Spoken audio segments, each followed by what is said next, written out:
Alright, so in today's video, we're going to be going over Captain America, Storm, and Spider-Man Omega War and Alliance Omega War builds. We're going to be going over several different options for each character that will really help you and your alliance shine. Before I start the video, I want to make two quick announcements. One, the channel has been blowing up lately, and I just passed over 2,600 subscribers. I've still been asking for ideas for my 2,000 subscriber celebration. Let me know in the comments down below what you want to see. Some people liked me drinking the G Fuel and want me to review some flavors. Others want to see me play some other games. Let me know which one you would prefer in the link down below. Last but not least, I am doing a HelloFresh sponsorship. Link will be down below. If you sign up, you get a discount on several meals, and I look good for future partnerships. Let's get into it.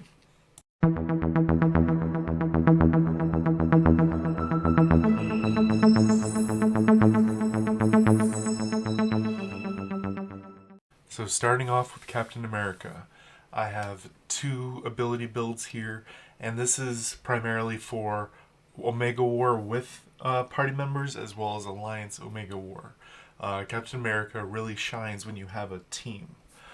Starting right here, this is your team build, and the second one I'm going to show you is more of the damage build. This is just staying alive, try to collect crystals, things like that. First, we're starting with Captor's Leadership, Captain Provocation. You can swap this out with the Shield, Captain Patience. So the only reason why you would do the swap, Captain Patience is good if your team's using more synergistic companions, whereas Patience can overwrite someone's Ultron. What that means is Ultron usually gives a pretty big shield. If you have a maxed out Ultron, I believe it's 38%. This is 34.38%.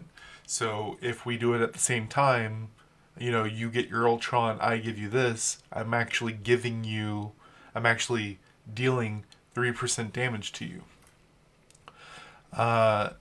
That's obviously not always the case, but provocation is also very powerful. Whereas,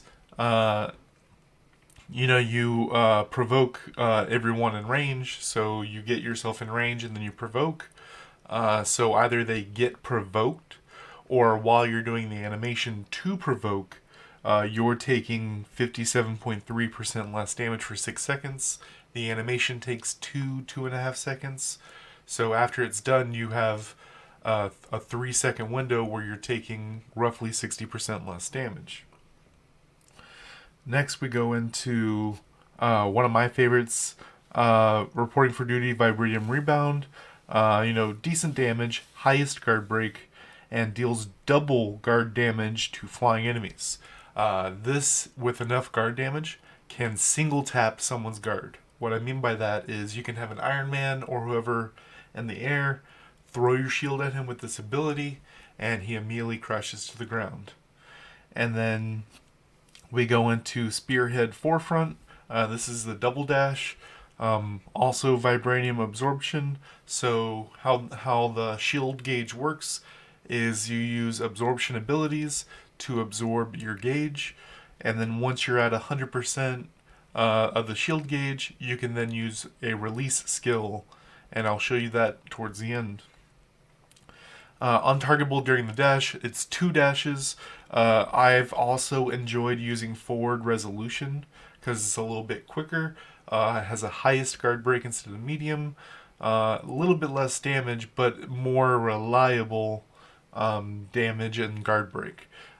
Forefront is better in a war setting because you're doing multiple dashes, and if you dash to someone, they die or move, then you second dash towards someone else, leaving you untargetable during the entire time. Then this all kind of plays into a role here. So you immediately start with your shield throw, then you do forefront, to put yourself in position in a group of enemies, and then your last two abilities are your end of your combo. Indomitability is really good. 1722 highest guard break, and then this is also a release skill. We're using two release skills in this skill pool. As you see right here, Vibranium Release deals 30% more damage when using the gauge. That's when you do 1, 2, 3, 4, and then you have 30% extra damage and 30% guard damage. So this is highest guard break.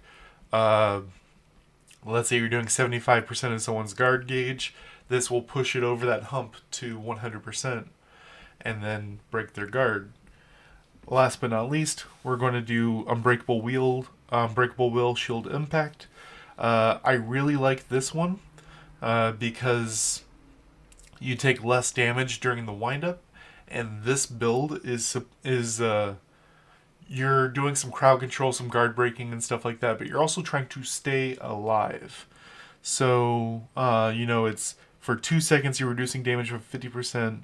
With a 19-second cooldown, with good cooldown decrease, you're looking at roughly 9.8-second cooldown. 2 seconds, you're taking 50% less. So you gotta stay alive for 7 seconds.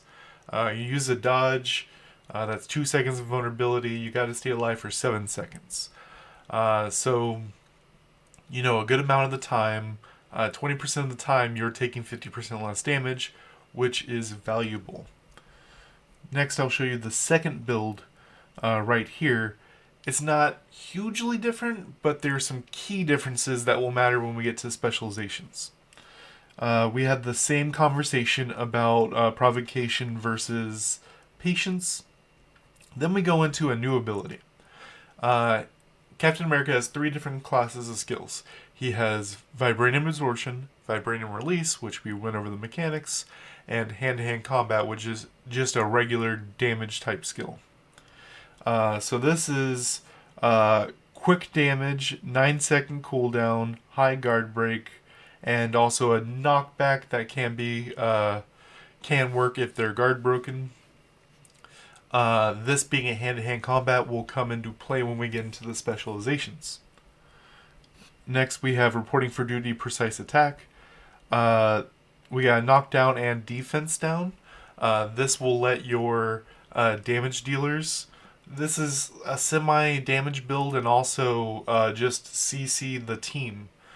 You're trying to do higher damage, and you do higher damage by reducing their defense, right? So how this decreased defense works, I'm sure I'm going to get the question. How this decreased defense works with defense pierce is, let's say they have 100 defense.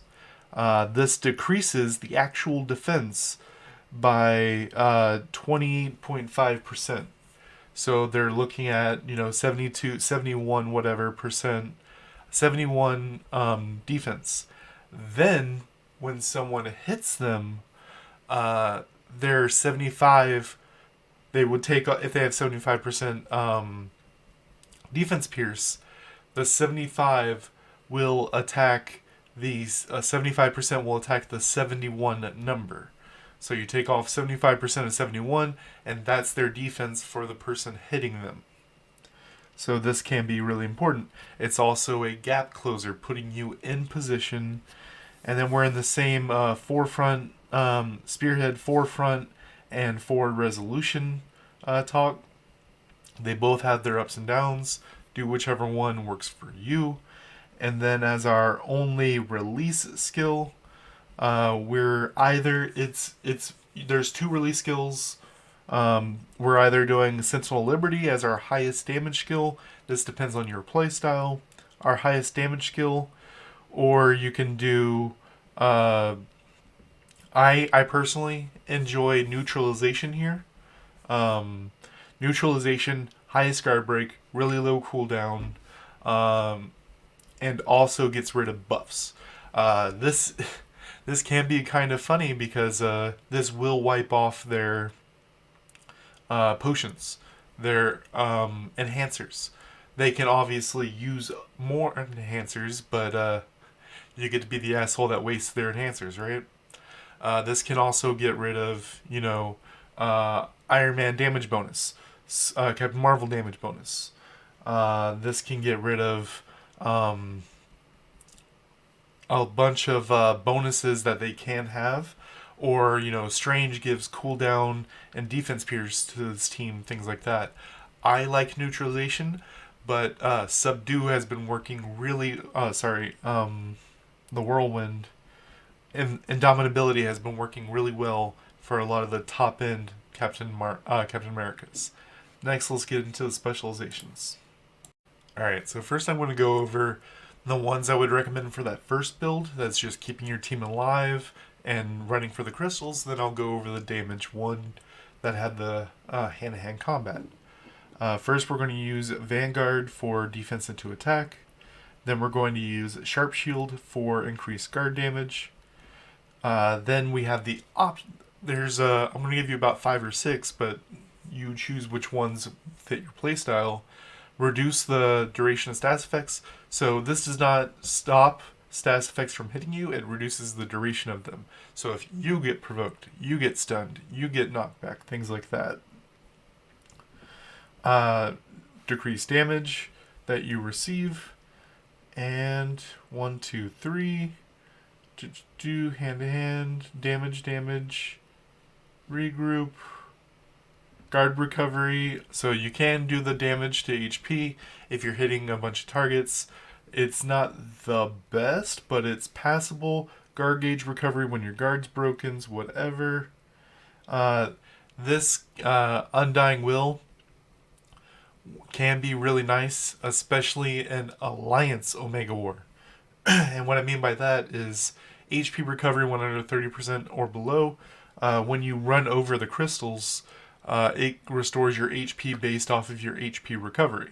So if you have almost 40% extra HP recovery and Captain America runs through crystals in a war or Alliance Omega War, he's going to get his full HP back. So this will keep your HP jumping back and forth. This also works really well with Volstagg, a companion that we'll go over later. For the damage build, you're still using the defense into attack, still using the decreased damage received. Then you get to do some kind of crazy stuff. The most important one right here is bravery, which comes into play. Decrease damage of the first skill used within 6 seconds after using a hand-to-hand combat skill by 30%. There's no cooldown on this ability, and the attack that we're using is 9 seconds, 50% cooldown, 4.5 seconds. So you hand-to-hand combat, then a big skill, hand-to-hand combat, big skill, hand-to-hand combat, big skill. And every time you use that big skill, it has a 30% damage boost. We ignore this hand-to-hand skill damage because we're only using one. We're only using it to proc bravery. And our last one right here, increased damage dealt to bleeding targets. We're using one bleeding skill, but the idea is that we're going to use Yondu. We're going to use other companions that can do the bleed. We look at the companion as a extra skill, as well as your team can apply the bleed from spin blades and things like that allow you to get the 30% damage boost. So if they're bleeding, you come up, you hit them with the hand-to-hand that has a 30% damage boost, and then when you hit them with your next move, may it be subdue, the spin, things like that, then you have a 60% damage boost from the 2. Next, let's get into Omega cards. Alright, for Omega cards, set 2 is always good. You have cooldown, and instead of going crit damage, you can go HP and it will serve you. If you're trying to do the tanky one, if you're trying to do the damage, go for crit damage. Set 6 will always be good on Captain America, the whole 4-piece, because you get attack, defense, HP, and crit damage, all the things you want, and then because you have them, you get more crit damage and crit rate. Obviously, great things. I'd also like to talk about the new set 15, crit rate, crit damage on the X Factor and Angela. We don't really care about specials, but the Magic ones are obviously great on a tanky type character. And you can also come down here. Something important for the first build is I want to point out 2 Omega cards that'll help you out. You have the Kingpin in set 11, as well as set 9 Avengers 2016 that both give guard damage. How guard damage appears to work is you do the base number, high, highest, things like that, and then you add guard damage to it, which is a multiplicative on the base number, and you deal that guard damage. Next, let's get into companions. Alright, Captain America's companions, he has a lot of options. You can do Yondu, which, as I said, turns off their dodge and applies bleed for that second build if you need bleed going on. You have Vision that can attack a key crystal area for, decent damage, a medium guard break, and also reduces damage taken, which is really important. You can do Gilgamesh, which has a highest guard break, which scales off of your guard damage. So does great things, does a stun. Some key things to point out for instead of your active companion, your passive companions, the bonus ones, the ones in slot 2, 3, and 4 on your side. A couple ones to point out is Volstagg gives range damage decrease, as well as his skill scales off of that HP recovery that we were looking at earlier. As his, you see this is 2 out of 20, it scales a whole lot higher than Ultron, which is interesting. If you're going for, here we go, Urs, melee damage decrease, this can let you hit the 20 to 30% range with those two. And then we have, where's that? Scrag, whose bonus effect is guard damage. Exactly what we were looking for. This will help you hit those numbers.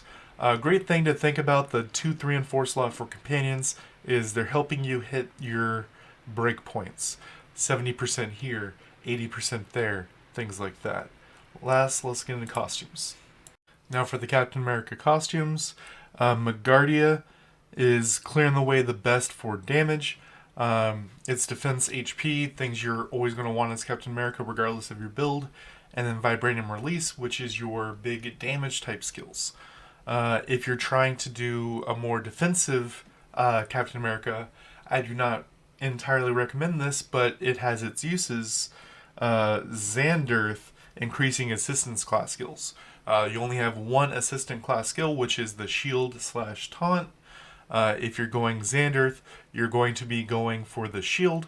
It scales based off of the level of the assistance class skill, so you can get it up to close to 60% HP you're giving everyone. Going off that same vein, you have Secret Wars, which does the shield, and then you have Civil War number 2, Reporting for Duty, which is the double guard break skill. Next, let's get into the next character. So for Storm, I really only have one build. There's a couple options within the build, but mostly these are 5 skills. There's a 6th one that's questionable that you're primarily going to be using. You can change a few of the options, but this is what we're looking at. Weather Witch Electrocution, big damage. I'm sure you've seen this in Dimension Duel. This could probably one-shot kill someone with 300% crit damage. Next we have Icicle Crash Storm Shield. This is the bubble. Everyone knows it as bubble. You are targetable while you are invulnerable for 4 seconds. And what's interesting about this is the fact that you are targetable. Meaning they can use their cooldowns on your bubble, you take 0 damage. And then if they use melee type skills that puts them next to the bubble when the thing expires, it does huge damage. Don't play around with the bubble. Next we have Lightning Attack Cloud Pursuit. So the first 3 skills are your bread and butter. You're going to be clicking them almost off cooldown. The idea is, bubble, electrocute, and cloud pursuit, and those are your main things. As you'll see most of our skills are lightning cloud, which we'll go over in the specializations why that is. Next, we have atmosphere control, electric explosion. This similar to, so there's two skills here. We have the cloud pursuit and electric explosion. Cloud pursuit does exactly what it says, pursuit. So you throw it and then it follows a target. You throw it in an area and then it follows the nearest target wherever they go. You have electric explosion, which just you throw it at a target and then it sits in that spot, walling off, not walling off, but if anyone walks in the area, they take damage. Last, we're using pressure manipulation, central whirlwind. The idea behind this is you want to get in a group of enemies, bubble, and then lead into central whirlwind, dealing a bunch of damage to a huge area of effect. If someone takes the explosion damage from your storm shield into central whirlwind, they're probably dead. The other option here, if you want to play more of a edges style where you're not trying to get all up in everyone's business, then I like Wall of Lightning because it's a extra lightning cloud class skill which will come into play, as well as it increases your defense by almost 33%. Now let's get into specializations. Alright, so first we have Heavy Snow. Decreases deep freeze class skill cooldowns by 27.5%. The only skill this affects is your bubble, but it's the thing that keeps you alive, lets you hold points, so reducing its cooldown is vital. Next we have, this is why we want so many lightning class skills. We get increased damage for every lightning class skill we have. On our base skill tree we get 3, and then if we swap out the tornado we have 4. Setting good numbers. Next we have, where's it at? Nope. This is a usable one, lightning rod. Every 8 seconds when you use a lightning class skill, you do a bunch of damage to the area around it, the target, up to 3 targets. This one, rainy season, increase skill damage by 30%, reduce stamina by increase stamina by 30%. So cost more stamina but hit a lot harder. And the last one, I think there's 2 over here. Yeah, so this one's really great. Increased dodge gauge recovery rate. How this works out is during your bubble, you're going to get enough to get a dodge back. If you have headwind right here at 10 out of 10. And the last but not least, we have protection of the wind, 50% chance to get back 50% of stamina used, similar to Iron Man. Now let's get into companions. So for Storm companions, you have options, but some of them seem a little bit better than others. You have Yondu to turn off dodges. You have Thena if you want to give everyone a boost. If you want to be to yourself, all of your skills are Lightning Cloud. So Donna Ports is really good. What's interesting is you can click your companion while you're in the bubble, and Donna Ports has a very quick animation, so you can click Donna Ports, give yourself elemental damage, as well as her bonus effect, having her on your board, is stamina recovery, which is something you're going to be wanting. You can obviously use Ultron if you need to stay alive a little bit longer, and Gilgamesh for the AoE stun. A couple you want to think about for your board, you have Nick Fury and Daredevil who give accuracy. You have, where's it at? Scrag can give you guard damage if you want to go that route. I don't recommend it, but it is an option. Having Ultron on your board is decent for the critical damage, as well as if you're trying to hit those last couple numbers of crit rate. I'm not going to try to pronounce his name. His bonus effect is crit rate. Last but not least, let's get into costumes. For her costumes, we have Xander for defense pierce, and where's it at? Hydra for crit rate. They both do lightning cloud skills, which is primarily all of our skills.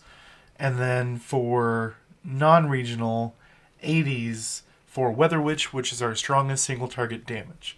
Last but not least, let's get into Spider-Man. So for Spider-Man, I got two builds for you. I have the one in front of you right here, which is really dedicated to the War Game mode. And the second build I'm going to show you is for lower tier Spider-Man trying to help out in Alliance War. Putting out the webs, putting out the guard break, things like that. So first we're going to start with Spider Combat Binding Kick.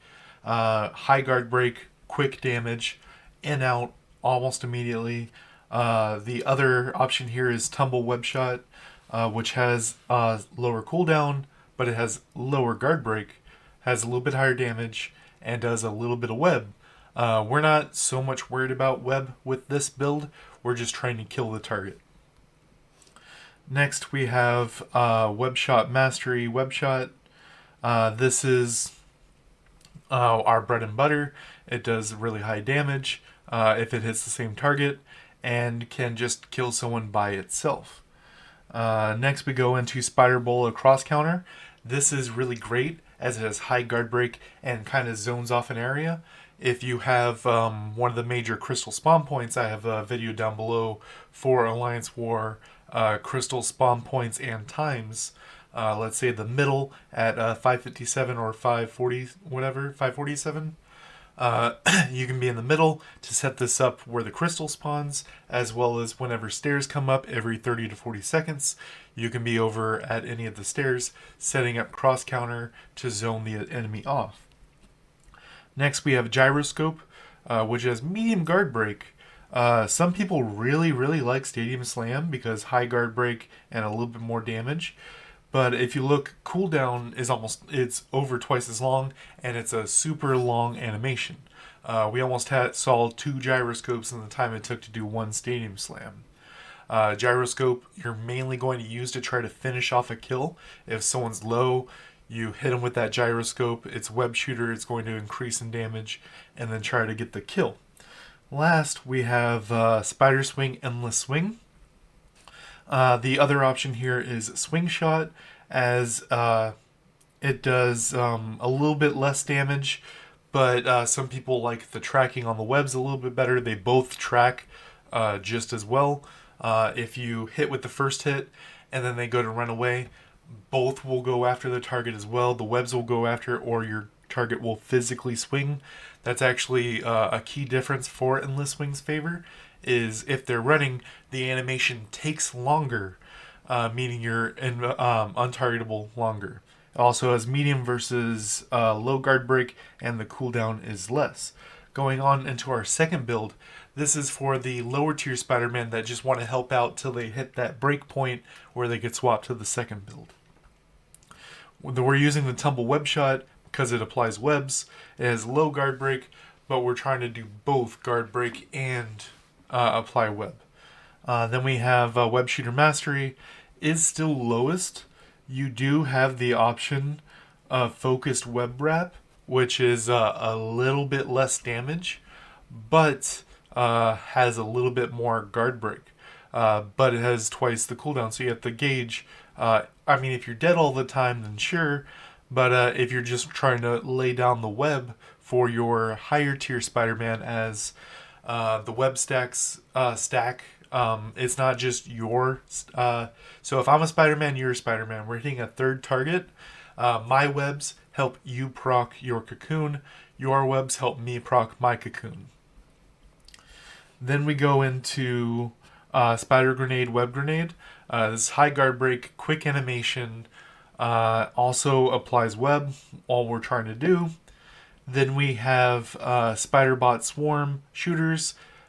These guys stack web. They chase the nearest enemy. You can easily get 2 or 3 people webbed up with this. And then last but not least, we're going to be using the Swing Shot for this build as it applies web.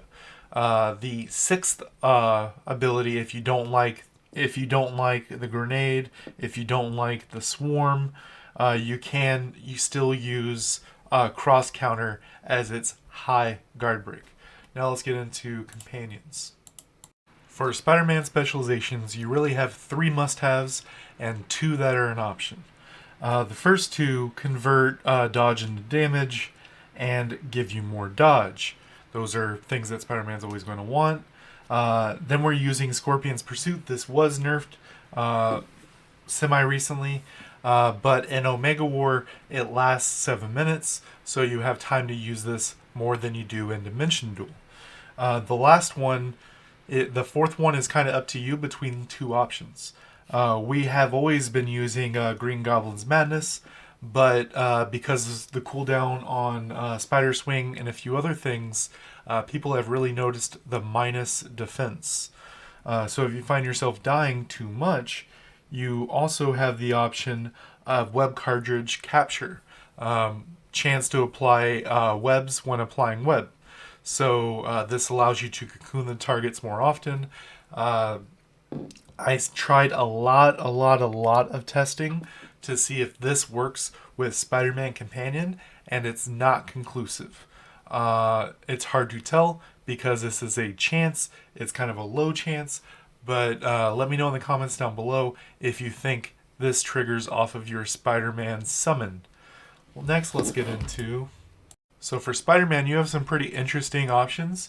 So the Spider-Man Companion gives dodge rate and, let's see, I believe it's, range damage decrease, so you can survive. Both are good defensive stats, so you can survive longer.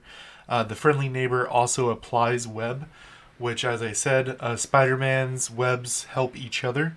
So Spider-Man can be used by other people other than Spider-Man, but it synergizes so well with Spider-Man, it goes up a tier for Spider-Man. Then if you're generally a point leader, Ultron is always great as it gives you that shield. Some people have been pointing out Volstagg as a really good Ultron alternative. So if you're trying for damage, Ultron is really there for you because he gives you that crit damage when you attach him. But Volstagg gives you more health back in total, as well as the range damage decrease, which can really help you if you're trying to play a runaway Spider-Man style. If you're running into enemy Spider-Man, Daredevil or Yondu can really help you out. You can even do Gilgamesh, as you may be doing some guard damage yourself. Now let's get into Omega cards. So for Spider-Man, we have set 8 here. The 2 pieces dodge rate. You don't always need it to get your 90% if you get good rolls on your gloves and things like that, as well as the Spider-Man Companion and other ways. You don't need the cards, but this is an option for you. I would suggest the Ares for Defense Pierce and Captain America 2012 for HP, as the other two are attack, which are good, but your idea here is you're trying to survive to apply web for yourself and for your team. Next we have the obvious set 2, crit damage, HP, and cooldown. Any of the other two are great to really help you use your skills more often. Then we have 2-piece set 6. I like the Vote for Loki and HP card here. You have attack and defense, which aren't really what you're going for here, unless you have like 300% crit, full special gear, things like that. Then when we scroll down, we have set 15, which has crit rate, crit damage, and accuracy rate for equipping the both. Last but not least, let's get into costumes. A lot of these builds have different options. Some people are using different builds where they'll tell you Xanderth is a great option. Those can work. For these 2 builds that I put in front of you, Sakaar is your best option, as it gives Web Shooter, which is your 2 main damage skills, and Dodge Rate, which will help you hit that main stat for Spider-Man. Last, for non-regional, we have Spider-Man Noir, which gives us the Dodge Rate, obviously, and Web Shooter Mastery, which is our highest damage skill we have. Last but not least, let's get into... Alright guys, I wanted to end the video by saying we're done with the Omega War builds. First we did Dimension Duel, there's been some shakeup and some new things found since then. This is the Omega War series that is now finished. And next we're going to get into PvE, the raids, things like that. especially with the new Alliance PvE game mode coming soon. Let me know in the comments down below who you want to see first in our PvE builds. Until next time, guys.